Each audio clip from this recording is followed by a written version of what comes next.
بسم اللہ الرحمن الرحیم۔ میرا نام فیضان الحق ہے اور ہم قرآن پاک ترجمہ اور تفسیر کے ساتھ پڑھ رہے تھے۔ اس کے 30ویں پارے سے ہم نے سٹارٹ کیا تھا اور آج اس کی ہم 11ویں صورت سٹارٹ کریں گے، سورۃ الغاشیہ۔ اس کے تحمیدی کلمات ہیں۔ اس سورہ مبارکہ کا پورا مضمون اس امر پر دلالت کرتا ہے کہ یہ بھی ابتدائی زمانے کی نازل شدہ صورتوں میں سے ہے۔ اگر یہ وہ زمانہ تھا جب حضور اکرم صلی اللہ علیہ وسلم تبلیغ عام شروع کر چکے تھے اور مکہ کے لوگ بالعموم اسے سن کر نظر انداز کیے جا رہے تھے۔ یہ بات ذہن میں رہنی چاہیے کہ ابتدائی زمانے میں رسول اللہ صلی اللہ علیہ وسلم کی تبلیغ زیادہ تر دو ہی باتیں لوگوں کے ذہن نشین کرنے پر مرکوز تھی، ایک توحید، دوسرے آخرت، اور اہل مکہ ان دونوں باتوں کو قبول کرنے سے انکار کر رہے تھے۔ اس پس منظر کو سمجھ لینے کے بعد اب اس صورت کے مضمون اور انداز بیان پر غور کیجیے۔ بسم اللہ الرحمن الرحیم۔ هل اتاک حدیث الغاشیہ، کیا پہنچ چکی ہے آپ صلی اللہ علیہ وسلم کے پاس اس ڈھانپ لینے والی آفت کی خبر، یعنی قیامت کی خبر جو پوری کائنات کو اپنی لپیٹ میں لے لے گی۔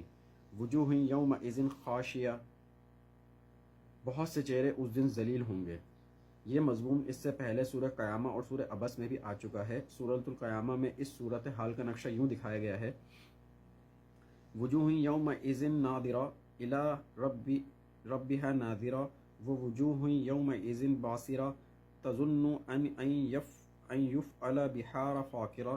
کچھ چہرے اس دن تر و تازہ ہوں گے، اپنے رب کی طرف دیکھتے ہوں گے، اور کچھ چہرے اس دن افسردہ ہوں گے، خیال کر رہے ہوں گے کہ ان کے ساتھ کمر توڑ سلوک ہونے والا ہے، جبکہ سورہ عبس میں یہی کیفیت ان الفاظ میں بیان ہوئی ہے: وجوہ یومئذ مسفرہ ضاحکۃ مستبشرہ ووجوہ یومئذ علیہا غبرہ ترہقها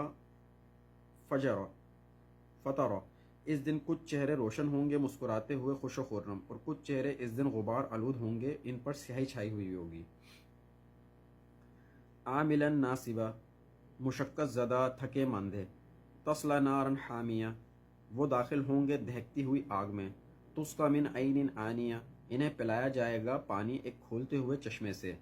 لیس لہم طعام الا من ضریع، نہیں ہوگا ان کے لیے کھانے کو کچھ بھی سوائے خاردار جھاڑیوں کے۔ لا یسمن ولا یغنی من جوع، جو نہ تو موٹا کرے گا اور نہ ہی بھوک مٹائے گا، یعنی اسے کھانے سے نہ تو انہیں کوئی تقویت ملے گی اور نہ ہی بھوک کا احساس ختم ہوگا۔ اللہ اکبر۔ کسی بھی غذا کے یہی دو فائدے ہوتے ہیں، لیکن اہل جہنم کو اس کھانے سے ان میں سے کوئی فائدہ بھی حاصل نہیں ہوگا۔ اب اگلی آیت میں نیک لوگوں کی کیفیت بیان کی جا رہی ہے۔